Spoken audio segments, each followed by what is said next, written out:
Welcome in my YouTube channel where we are going to learn about English grammar. तो आज के video lecture में हम सीखने वाले हैं इंग्लिश ग्रामर और स्पेशली आज मैं पॉइंट आउट करूंगा पैसिव वॉइस को। पैसिव वॉइस जो कि एक बहुत difficult but it is not as difficult as people think. ये बहुत आसान चैप्टर है और इसको बहुत आसानी से सीख सकते हैं। तो चलिए आज की जो क्लास है वो एक्चुअली में स्पेशली डेडिकेटेड है एसएससी सीजीएल एमपी फॉरेस्ट और व्यापम की जितनी भी एग्ज़ाम्स हैं उन्हें सभी एग्ज़ाम्स को डेडिकेट करके मैंने ये वीडियो बना रहा हूँ। इसमें मैंने सारे जो पुराने ईयर के क्वेश्चन पेपर हैं उनको मैंने इंक्लूड करने की कोशिश की है। तो मैक्सिमम क्वेश्चन मैंने इंक्लूड किया हूँ क्योंकि बहुत सारे क्वेश्चन हैं, हर क्वेश्चन को मैं इंक्लूड नहीं कर सकता हूँ। तो मैंने यहाँ पे कुछ क्वेश्चन को इंक्लूड किया हूँ। आने वाले और वीडियो में और क्वेश्चन को मैं ऐड कर सकता हूँ अगर आप चाहें तो। चलिए अभी हम स्टार्ट करते हैं आज की क्लास। तो सबसे पहले हम समझते हैं पैसिव वॉइस होता क्या है। पैसिव वॉइस मतलब क्या होता है एक्चुअल में। कभी कभी क्या होता है कि कुछ सेंटेंस ऐसे होते हैं जहाँ पर हमें सब्जेक्ट नहीं दिया जाता है। जैसे अगर मैं बोलूँ कि गेट बंद कर दिया गया है, ठीक है, हवा चल रही है, या फिर मैं बोलूँ कि ये पंखा चालू हो गया है, रूम की साफ़ सफाई कर दी गई है। तो ये सारे सब्जेक्ट, ये सारे सेंटेंस, इन सेंटेंस में हमें कहीं भी पता नहीं चलता है कि हमें सब्जेक्ट कौन है, इन सब काम को करने वाला व्यक्ति कौन है। अगर हमें ऐसी बातें बताना है जहाँ पे हमें सब्जेक्ट की रिक्वायरमेंट नहीं होती तो वहाँ पे हम पैसिव वॉइस से बना सकते हैं। अब ऐसा ज़रूरी नहीं है कि हर सेंटेंस में आपको सब्जेक्ट नहीं मिलेगा, ठीक है। तो अब हम देखते हैं एग्ज़ाम के हिसाब से एग्ज़ाम में किस तरह के क्वेश्चन आते हैं और उसको हम समझते हैं। तो अब मैंने कुछ रूल्स लिखा हूँ, ठीक है। रूल्स हम पढ़ लेते हैं, रूल्स होता क्या है, ठीक है। तो हमारे पास मैंने 3 रूल्स बनाए हैं यहाँ पे। पहला रूल है पैसिव वॉइस में हमेशा वर्ब का थर्ड फॉर्म इस्तेमाल होगा। पैसिव वॉइस में हमेशा वर्ब का थर्ड फॉर्म इस्तेमाल होगा। अगला रूल है हमारे पास पैसिव वॉइस बनाते समय सब्जेक्ट को ऑब्जेक्ट में ट्रांसफ़र करना है और ऑब्जेक्ट को सब्जेक्ट में ट्रांसफ़र करना है। हमेशा ध्यान रखना है कि आपको सब्जेक्ट से ऑब्जेक्ट बनाना रहता है और ऑब्जेक्ट जो होता है उसको सब्जेक्ट बनाना है। लेकिन ये कैसे होगा, किस तरह के सब्जेक्ट को किस तरह का ऑब्जेक्ट बनाना है। तो यहाँ पे मैंने उसकी फुल डिटेल दे रखी है। देखो, आई अगर सब्जेक्ट है तो वो मी बन जाएगा, ठीक है। यू अगर सब्जेक्ट है तो यू बनेगा। वी अगर सब्जेक्ट है तो वो अस बनेगा। सी का हर हो जाएगा, ही का हिम हो जाएगा, राम का राम हो जाएगा। ये सारे हमारे सब्जेक्ट है, ये सारे हमारे सब्जेक्ट है जो कि ऑब्जेक्ट में जाके ऑब्जेक्ट की तरह काम करेंगे, ठीक है। आई होप कि यहाँ तक आपको समझ में आ गया होगा। अब हम अगला रूल्स पढ़ते हैं। यहाँ पर है पैसिव वॉइस बनाते समय कभी भी आपको टेंस को चेंज नहीं करना है। अब ये मेन रूल होता है, आपको याद रखना पड़ेगा कि अगर मान लो प्रेजेंट इंडेफिनिट का सेंटेंस है जो कि टेंस में है तो इसका पैसिव वॉइस बनेगा प्रेजेंट इंडेफिनिट से बनेगा। इसमें कभी भी आपको टेंस चेंज नहीं करना है। टेंस कहाँ पे चेंज होता है, नरेशन हम जब बनाते हैं वहाँ पे टेंस का चेंज होता है, लेकिन यहाँ पे टेंस चेंज नहीं होता है। आपको ये बात ध्यान रखना पड़ेगा, ठीक है। अब चलिए यहाँ तक तो आपको समझ में आ गया होगा क्योंकि बहुत आसान चीज़ें थी। अब हम देखते हैं कुछ सेंटेंस। अब देखिए, अब प्रेजेंट हम लोग पढ़ रहे हैं पैसिव वॉइस। तो पैसिव वॉइस में टेंस बाय टेंस आपको सिखा रहा हूँ, ठीक है। इसमें मैं पूरी जानकारी नहीं दे रहा हूँ क्योंकि ये सिर्फ एक प्रैक्टिस सेशन बनाया हूँ जहाँ पर मैंने आपको हल्की सी जानकारी दे रहा हूँ, जहाँ पर मैं आउटलाइन दे रहा हूँ। अगर आपको फुल डिटेल्स इंफॉर्मेशन चाहिए तो आप मुझे कमेंट कर सकते हैं। मैं हो सकता है कि एक नया वीडियो बना दूं जहाँ पर मैं डिटेल्स वाइज एक्सप्लेन कर दूं कि पैसिव वॉइस होता क्या है, उसको कैसे एक्टिव वॉइस में बदला जाता है, एक्टिव वॉइस को पैसिव वॉइस में कैसे बदला जाता है। सारी जानकारी मैं वहाँ पे दे सकता हूँ। अगर आपको वीडियो चाहिए तो आप कमेंट कर दीजिएगा। चलिए अब हम आगे बढ़ते हैं। अभी हम पढ़ने वाले हैं प्रेजेंट टेंस। प्रेजेंट टेंस का पैसिव वॉइस देखने वाले हैं। प्रेजेंट टेंस यानी कि वर्तमान काल। अब हम देखते हैं इसके पैसिव वॉइस। तो देखिए, ये हमारे पास है टेंस की हेल्पिंग वर्ब है। ये पूरी हमारे पास किसकी है, टेंस की हेल्पिंग वर्ब है, ठीक है। मैं यहाँ लिख देता हूँ टेंस। ये हमारे पास टेंस की हेल्पिंग वर्ब है, ठीक है। अब देखिए, जो हमारा पैसिव वॉइस बनता है वो प्रेजेंट टेंस में 3 एक्शन का बनता है। इंडेफिनिट का बनता है, कंटिन्यू का बनता है और परफेक्ट का बनता है, ठीक है। आई होप कि यहाँ तक आपको समझ में आ गया होगा। अब इसका चेंजेस कैसे होता है। तो मान लो आपके पास हेल्पिंग वर्ब है डू डस, वर्ब में वर्ब का फर्स्ट फॉर्म या वर्ब में एस है किसी सेंटेंस में जो कि प्रेजेंट इंडेफिनिट का सेंटेंस है। तो इसको जब आप पैसिव वॉइस में बनाओगे तो आपको क्या करना है, आपको हेल्पिंग वर्ब लगाना पड़ेगा इज एम आर, ठीक है। पैसिव वॉइस में आपको हेल्पिंग वर्ब लगाना पड़ेगा इज एम आर और उसके बाद में वर्ब का हमेशा थर्ड फॉर्म इस्तेमाल करना है। पैसिव वॉइस मतलब वर्ब का थर्ड फॉर्म। आई होप कि यहाँ तक आपको समझ में आ गया होगा। अब देखिए, अगर कंटिन्यू है कंटिन्यू जो कि टेंस का सेंटेंस है, टेंस यानी कि आपके पास है इज एम आर और वर्ब की एनजी है, तो आपको हेल्प यू इस्तेमाल करना है is being, am being, are being, और इसके बाद में आपको वर्ब का थर्ड फॉर्म लगाना है। पैसिव वॉइस में वर्ब का हमेशा थर्ड फॉर्म आएगा, ये बातें मैं यहाँ पे लिख देता हूँ, ठीक है, हमेशा वर्ब का थर्ड फॉर्म आएगा। चले अब हम चलते हैं आगे वाले पे। देखिए यहाँ पे अगर मान लो आपके पास परफेक्ट है, प्रेजेंट परफेक्ट है, तो प्रेजेंट परफेक्ट में आपको मिलेगी टेंस में helping verb has have then verb का थर्ड फॉर्म। इसका पैसिव बनाते समय आपको हेल्पिंग वर्ब चेंज करना है जो कि हैज़ बिन और हैव बिन करना है, उसके बाद में वर्ब का थर्ड फॉर्म करना है, ठीक है। हमारे पास कुछ सेंटेंस है, इन सेंटेंस को हम समझने की कोशिश करते हैं। ये हमारे पास एक्टिव वॉइस है, एक्टिव वॉइस का सेंटेंस है। एक्टिव वॉइस का मतलब ये टेंस का सेंटेंस है, ठीक है। हमारे पास क्या है, she is helping him, she is helping him. तो सबसे पहले आपको क्या करना है, जो टेंस है, जो सेंटेंस दिया हुआ है उसका टेंस पहचानिए। तो यहाँ पर आपको दिख पा रहा होगा, यहाँ पर क्या है, इज़ प्लस वर्ब के एनजी फॉर्म, और यहाँ पर भी दिख रहा है इज़ प्लस वर्ब के एनजी फॉर्म, यानी कि हम कह सकते हैं कि जो सेंटेंस है वो प्रेजेंट कॉन्टिन्यू का है। जब प्रेजेंट कॉन्टिन्यू का है तो इसका पैसिव वॉइस भी प्रेजेंट कॉन्टिन्यू के हिसाब से बनना चाहिए, यानी कि आपके पास हेल्पिंग वर्ब अब लगाना पड़ेगा is being, am being, are being में से कोई एक हेल्पिंग वर्ब आपको लगाना है, ठीक है। अब देखिए हम इसको ही ट्रांसफ़र करते हैं पैसिव वॉइस में। तो आपको हमेशा ध्यान रखना है, सबसे पहले आप क्या करोगे, सब्जेक्ट को ऑब्जेक्ट में ट्रांसफ़र करोगे।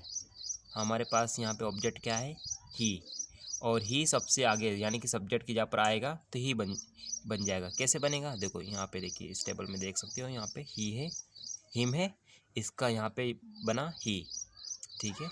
ये ऑब्जेक्ट था, ऑब्जेक्ट सब्जेक्ट की जगह पे जाके ही बन गया, तो ये हमने बना दिया इसको ही। अब उसके बाद आपको क्या करना है, सब्जेक्ट को ऑब्जेक्ट में बनाना है। तो ओके चलो मैं चेंज करिए पेन। अब देखिए ये हमारे पास है सब्जेक्ट, चलो दूसरा पेन ले लेते हैं हम लोग, कौन सा अच्छा रहेगा, हाँ ये लो। देखिए ये हमारे पास है सब्जेक्ट, और इसको मुझे ऑब्जेक्ट में पहुंचाना है। देखो मैंने ये ऑब्जेक्ट में पहुंचा दिया, बाय हर कर दिया। कैसे किया, तो देखो यहाँ पर आप देख सकते हो सी का क्या बनेगा, हर, ठीक है, सी का हर बनेगा। लेकिन आपको हमेशा ध्यान रखना है कि जब भी आप सब्जेक्ट को ऑब्जेक्ट में बनाते हो तो आपको एक प्रेपोजिशन बाय इस्तेमाल करना पड़ेगा, बाय इस्तेमाल करना पड़ेगा। देखो ये यहाँ पे था, सब्जेक्ट में था, ये ऑब्जेक्ट आ गया, तो हमने बाय प्रपोजिशन का इस्तेमाल किया है, ठीक है। बाकी की सारी चीज़ें आप वैसे वैसे लिख लो। देखो हेल्पिंग ऑफ वैसी वैसी आ गई है, वर्ब की फर्स्ट फॉर्म थी, यहाँ पे थर्ड फॉर्म कर दिया हमने, यानी कि वर्ब के नीचे वर्ब लिख दो, हेल्पिंग ऑफ के नीचे और हेल्पिंग ऑफ लिख दो। सिर्फ आपका सब्जेक्ट और ऑब्जेक्ट का ही ट्रांसफ़र होता है, बाकी की सारी चीज़ें अपनी ही जगह पर रहती है, चाहे क्वेश्चन वर्ड हो, चाहे कोई सा भी शब्द हो, ठीक है। ये बात ध्यान रखना पड़ेगा आपको। अभी देखिए अब हम आगे बढ़ते हैं। ये तो हो गया प्रेजेंट टेंस की बात हो गई, अब हम करते हैं पास्ट टेंस की बात करते हैं। तो पास्ट टेंस में होता क्या है, पास्ट टेंस में मान लो आपके पास है कुछ हेल्पिंग वर्ब है। चलो हम पास्ट इंडेफिनिट की बात करते हैं। पास्ट इंडेफिनिट में मान लो आपके पास है वर्ब का सेकंड फॉर्म है कोई सेंटेंस में, ठीक है, एक तो इससे भी बनता है सेंटेंस, और डिड प्लस वर्ब का फर्स्ट फॉर्म से भी सेंटेंस बनता है पास्ट इंडेफिनिट का। अगर इनमें से कोई भी आ जाए तो आपको हेल्पिंग वर्ब लगाना पड़ेगा, और यहाँ पर वाज वर है, ठीक है, इसको मैं चेंज कर देता हूँ क्योंकि यहाँ पे ओके इसको मैं थोड़ा सा चेंज करता हूँ, I need to modify this things, alright. यहाँ पर लगेगा वाज ओवर आ जाएगा, जो कि ये मिस्टेक हुआ है। वेयर इज़ माई पेन, ये इट इज़ देयर। चलो मैंने ब्लैक कलर से पहले इसको मैं हटा देता हूँ, इसको मैं हटा ही देता हूँ। अब इसकी जगह पे मैं करूँगा वाज और वर, यहाँ पर वाज वर हेल्पिंग वर्ब आएगा, ठीक है। चलो ब्लैक हो गया।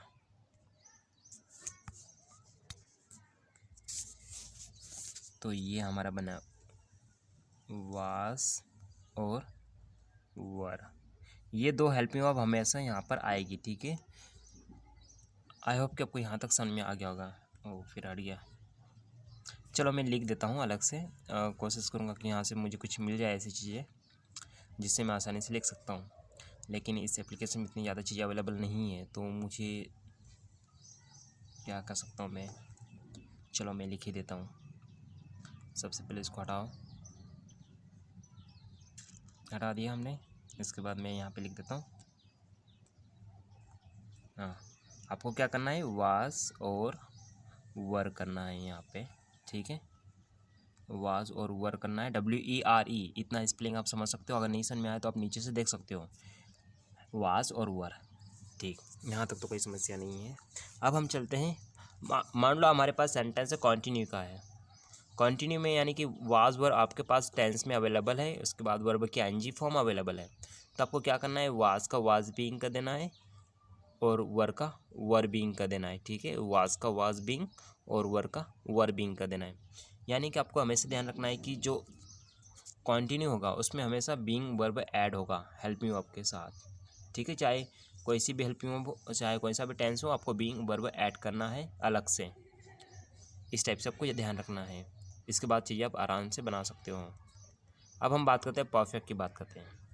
मान लो आपके पास है वर्ब में आपके पास है हैड और ये फिर वर्ब, इसको यहाँ पे चेंज करना है। 2 मिनट इसको टाइम लेना पड़ेगा। चलो थोड़ा साइज बढ़ा देते हैं हम लोग। देखिए ये जो है ये मात्र हैड है ना, पास्ट में हैड रहेगा। अब जब इसी का आप टेंस बनाओगे तो आपको ध्यान रखना है कि हैड का करोगे हैड बिन करोगे, हैड बिन। मैं एक ऐसा वीडियो बनाऊंगा जहाँ पर आपको हेल्प में याद करने की ज़रूरत नहीं पड़ेगी। वहाँ पर आपको मैं टेक्निक सिखाऊंगा कि हैड का हैड बिन हम इस्तेमाल क्यों करते हैं और वाज के साथ हम बीइंग ही क्यों लगाते हैं। ये सारी चीज़ें मैं आपको बताने वाला हूँ। और विल के साथ बी क्यों लगाते हैं, विल के साथ बीइंग क्यों नहीं आ सकता है, ये सारा मैं आपको वीडियो लेक्चर में बताने वाला हूँ। हो सकता है कि मैं 1-2 क्लासेस में डाल दूँ ये वीडियो, तो आपको लाइक करना है, शेयर करना है और सब्सक्राइब करना है, ठीक है, इस चैनल को। क्योंकि यहाँ पर मैं आपको पूरी डिटेल जानकारी देना चाह रहा हूँ जो आपको कहीं नहीं मिलेगी। चलिए अब हम आगे बढ़ते हैं। अब हम बात करते हैं फ्यूचर टेंस की। फ्यूचर टेंस का पैसिव वॉइस कैसे बनता है। आपको ध्यान देना है कि फ्यूचर टेंस का पैसिव वॉइस सिर्फ इंडेफिनिट का बनता है और परफेक्ट का बनता है। इसके अलावा कॉन्टिन्यू का नहीं बनता है, उसके अलावा परफेक्ट का नहीं बनता है, ठीक है।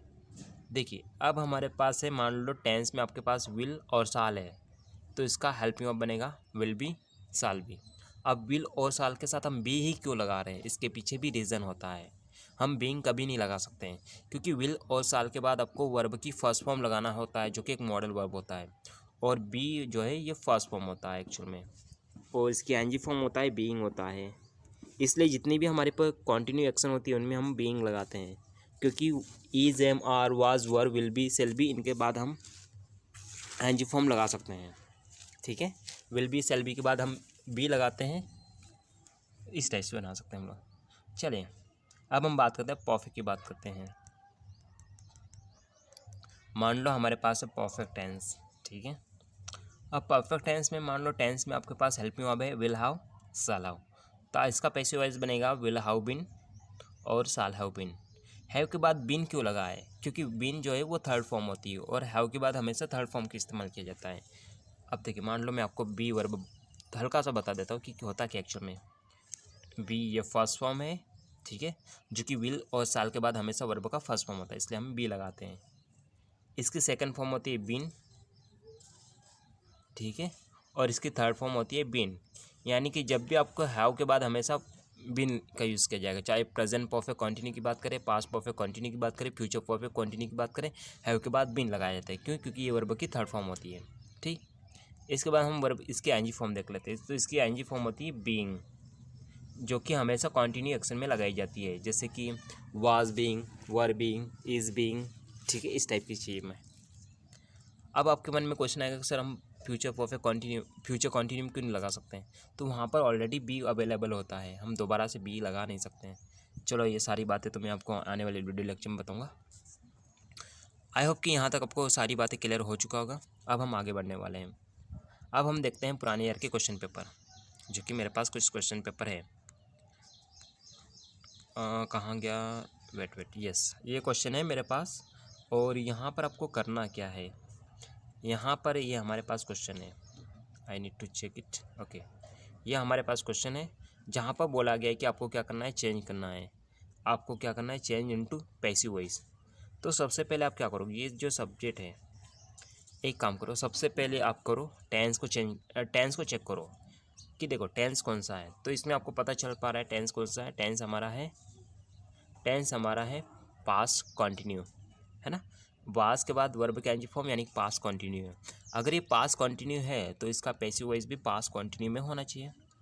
पास्ट कंटिन्यू यानी कि वर्ब के पास्ट कंटिन्यू में क्या आता है, वर्ब के वाज के बाद हम क्या लगाते हैं, बीइंग लगाते हैं, ठीक है। वाज के बाद हम बीइंग लगाते हैं। तब देखो कि ये वाज बीइंग कहाँ कहाँ पे अवेलेबल है, जहाँ पर भी अवेलेबल होगा वो वाले ऑप्शन हमारे सही हो जाएंगे। देखिए कहाँ कहाँ पे अवेलेबल है। तो पहला सेंटेंस अगर मैं देखूँ तो यहाँ पर है वाज के बाद कंप्लीटेड है, जो कि नहीं है, ठीक है। पहला वाला गलत हो गया क्योंकि यहाँ पे वाज के साथ बीइंग नहीं है। दूसरा वाला देखते हैं हम लोग, हैड है, हैड के साथ वर्ब का हैड बीन कॉम्प्लिकेटेड है, जो कि टेंस ही इसने चेंज कर दिया, जो कि गलत है पूरी तरह से, ये भी नहीं हो सकता है। अब हम आगे बढ़ते हैं तो हमारे पास ऑप्शन आता है 2। अब यहाँ पे हमारे पास 2 ऑप्शन है, दोनों ऑप्शन में हमारे पास वाज बीइंग दिख रहा है, ठीक है। अब देखें यहाँ तक तो हमें काम नहीं बनेगा। अब हमें देखना है लगभग दोनों सेंटेंस तो सही हैं। The home work was being, दोनों में क्या डिफरेंस है, चलो हम देखते हैं कि क्या डिफरेंस, कुछ ना कुछ तो होगा, क्योंकि एक जैसे सेंटेंस नहीं, कभी भी सेंटेंस एक जैसे और 2 ऑप्शन में नहीं आ सकते।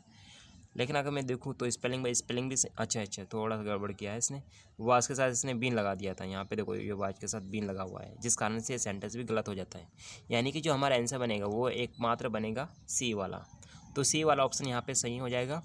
और ये क्वेश्चन कब पूछा गया था, ये प्लाटून कमांडर के एग्जाम में 2015 में, वहाँ पर व्यापम के द्वारा पूछा गया था क्वेश्चन। आई होप कि आपको समझ में आया होगा। अब हम चलते हैं आगे वाले सेंटेंस क्वेश्चन पे। आगे वाला मेरे पास क्वेश्चन है, बहुत अच्छा क्वेश्चन है ये वाला। देखो ये है आपके पास were present, you were presented a gift by me. अब देखिए ये सेंटेंस पहले आप देखो कि ये है एक्टिव वॉइस या पैसिव वॉइस है, क्योंकि क्वेश्चन में क्या होता है कि आपको बोला जाता है कि आपको चेंज करना है। तो देखो ये क्वेश्चन जो है वो एक्चुअल में पैसिव वॉइस है, ठीक है, क्योंकि आपको दिख रहा है बाई, एक तो बाई दिखा होगा और मी दिखा होगा, पहली बात। दूसरी बात आपको दिखा होगा यहाँ पे देखो, इसके बाद आपको दिखा है वाज, वर के बाद आपको वर्ब की एनजी फॉर्म, वर्ब की थर्ड फॉर्म दिखी है, और थर्ड फॉर्म आती है पैसिव वॉइस में, यानी कि ये पैसिव वॉइस का है। तो हमें इसका वॉइस चेंज करना है, यानी कि इसको हम एक्टिव वॉइस में बनाना है, यानी कि टेंस में बनाना है। तो देखिए मैंने अभी कुछ देर के लिए बोला है कि अगर मान लो आपके सेंटेंस में आ जाता है यू वर प्रेजेंटेड आता है, तो आपको क्या करना है, आपको टेंस में बदलना है। और टेंस में बदलने के लिए आपको पहले इसका टेंस पहचानो, एक्शन पहचानो कि कौन सा है। तो ये तो पास्ट है, और पास्ट के बाद में कौन सा एक्शन है, ये पास्ट इंडेफिनिट है।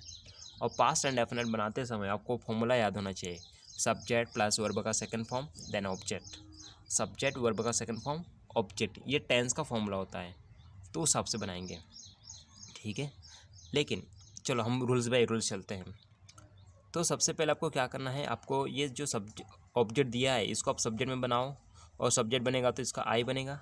अब देखिए आई कहाँ कहाँ पे अवेलेबल है, तो एक तो आई अवेलेबल है आपके पास सेंटेंस में, वेट कीजिएगा, एक तो यहाँ पर अवेलेबल है आई, एक यहाँ पे अवेलेबल है, उसके बाद तो कहीं अवेलेबल नहीं है, तो बाकी के ऑप्शन हम हटा देते हैं।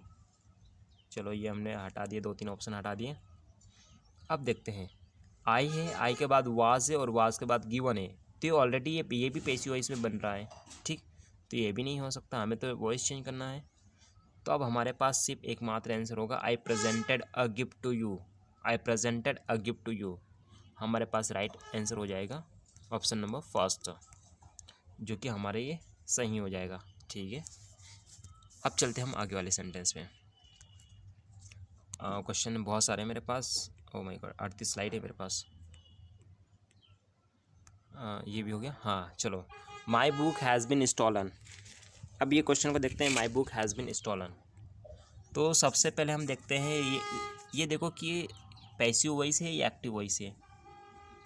तो ये तो हमारे पास पैसिव वॉइस है, क्योंकि हैज़ के बाद बीन, और बीन के बाद वर्ब की एनजी और वर्ब की थर्ड फॉर्म जिससे पैसिव वॉइस में होता है, ठीक है। अब इसका हमें टेंस बनाना है, तो टेंस पहचाने किस टेंस का बना है ये बना है प्रेजेंट का क्योंकि हैज़ है, ठीक है। इतने से तो आप पहचान लोगे कि प्रेजेंट है। अब प्रेजेंट है, चलो हमने प्रेजेंट बना दिया। अब उसके बाद में प्रेजेंट में कौन सा है, तो ये प्रेजेंट परफेक्ट है। और प्रेजेंट परफेक्ट का फॉर्मूला क्या होता है, subject plus has have then verb का थर्ड फॉर्म देन ऑब्जेक्ट होता है। चलिए, अगर इतना भी नहीं पता है तो कोई दिक्कत नहीं, आप एक काम करो आपको यहाँ पे देखो कि आपको सब्जेक्ट दिया हुआ है क्या, और चलो सब्जेक्ट तो आपको यहाँ पे माई बुक है, तो इसको आप सबसे पहले ऑब्जेक्ट में बनाओ, ठीक है। ऑब्जेक्ट में बना दिया तो सभी के पास लगभग माई बुक आ गया, ठीक है। अब देखो यहाँ पे, अब इस पैसिव वॉइस का ऑब्जेक्ट देखो, ऑब्जेक्ट तो यहाँ पे दिया हुआ नहीं है, बाई के बाद कुछ भी ऐड नहीं है, तो हम ये मान सकते हैं कि चलो किसी ने बुक चुराई होगी, तो किसी शब्द को संबोधित करने के लिए हम सम्मन का इस्तेमाल करते हैं, ठीक है। हमने सम्मन का इस्तेमाल किया, तो यहाँ पे हम देख सकते हैं क्या सम्मन, ओके देखिए, वेट कहाँ गया, यह ठीक है, ये आ गया। अब यहाँ पर आप देख सकते हो कि सम्मन तो सभी में है, अगर सभी में है तो हम यहाँ से भी बता नहीं सकते हैं। अब आपको सिर्फ फॉर्मूला याद रखना है। ओके, एक और चीज़ हम कर सकते हैं, हम ये कर सकते हैं कि हम वो वाले ऑप्शन को हटा सकते हैं जहाँ पे टेंस चेंज हो रहा है। देखो यहाँ पे भी टेंस चेंज हो गया क्योंकि ये बना है पास्ट बन गया है ये वाला, और ये सेंटेंस तो प्रेजेंट में दिया है, प्रेजेंट में दिया तो ये प्रेजेंट होना चाहिए, ये वाला हट गया। अब इसके बाद हम बात करते हैं ये वाला। अब देखिए ये वाला सेंटेंस आप ध्यान से देखो तो ये वर्ब का सेकंड फॉर्म दिख रहा है जो कि पास्ट इंडेफिनिट बना है, ये भी हट गया। अब हमारे पास बचा है पहला और चौथा ऑप्शन। तो पहला ऑप्शन में देखो ये बना है, इसका देखो ये तो बना है प्रेजेंट में, लेकिन इन्होंने क्या किया, इसका एक्शन चेंज कर दिया, इन्होंने प्रेजेंट इंडेफिनिट कर दिया है क्योंकि ये स्टिल्स, ये वर्ब में एस कहाँ लगता है, प्रेजेंट इंडेफिनिट में, तो ये हो गया इसका स्टिल्स। अब हम आगे बढ़ते हैं। अभी जो सेंटेंस दिया हुआ है समवन, तो ऑब्वियसली ऑप्शन नंबर 4 वह हमारा सही हो जाएगा।